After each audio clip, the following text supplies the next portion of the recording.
Shri P Nandakumar. Sir, കേരളത്തിലെ പ്രധാനപ്പെട്ട ഒരു ടൂറിസം ഡെസ്റ്റിനേഷനുമായി പൊന്നാനി മാറിക്കൊണ്ടിരിക്കുകയാണ്. അവിടെ പലരും ഈ മേഖലയ്ക്കകത്ത് ഇൻവെസ്റ്റ് ചെയ്യാൻ തയ്യാറായി വന്നുകൊണ്ടിരിക്കുന്നുണ്ട്. ആ സാധ്യതകളൊക്കെ ഉപയോഗപ്പെടുത്തിക്കൊണ്ട് അവിടുത്തെ പദ്ധതിയിൽ ആവിഷ്കരിക്കാൻ ഗവൺമെൻറ് തയ്യാറാവുന്നു. Yes minister. സർ, പൊന്നാനി ഒരു പ്രധാനപ്പെട്ട ടൂറിസ്റ്റ് കേന്ദ്രമാണ് സാർ.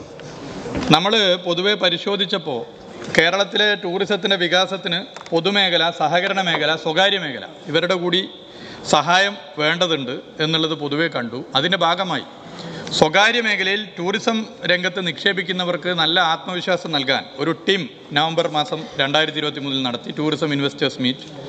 ഞങ്ങൾ നിക്ഷേപമാകെ ഒഴുകി വരണം എന്ന പ്രതീക്ഷയോടുകൂടി നടത്തിയതല്ല, ഒരു ആത്മവിശ്വാസം ഉറപ്പുവരുത്തുക എന്നുള്ളതാണ്.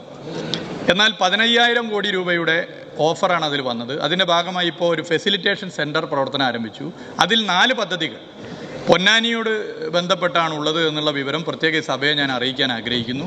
അതുതന്നെ ഞങ്ങൾ അതിൻ്റെ ഭാഗമായി തുടർ പ്രക്രിയ എന്നുള്ള ഭാഗമായുള്ള യോഗങ്ങൾ നടത്തി മുന്നോട്ട് പോയിട്ടുണ്ട്. ബഹുമാനപ്പെട്ട MLA ശ്രീ നന്ദകുമാർ ഇവിടെ സൂചിപ്പിച്ചതുപോലെ മറ്റു കാര്യങ്ങൾ നമുക്ക് ആലോചിച്ച് പൊന്നാനിയുടെ ചരിത്രപരമായ പ്രത്യേകതകളും മറ്റും കണ്ടുകൊണ്ട് തന്നെ ടൂറിസത്തെ വികസിപ്പിക്കാൻ ഇടപെടാം എന്ന് ഈ സഭയെ അറിയിക്കുകയാണ്.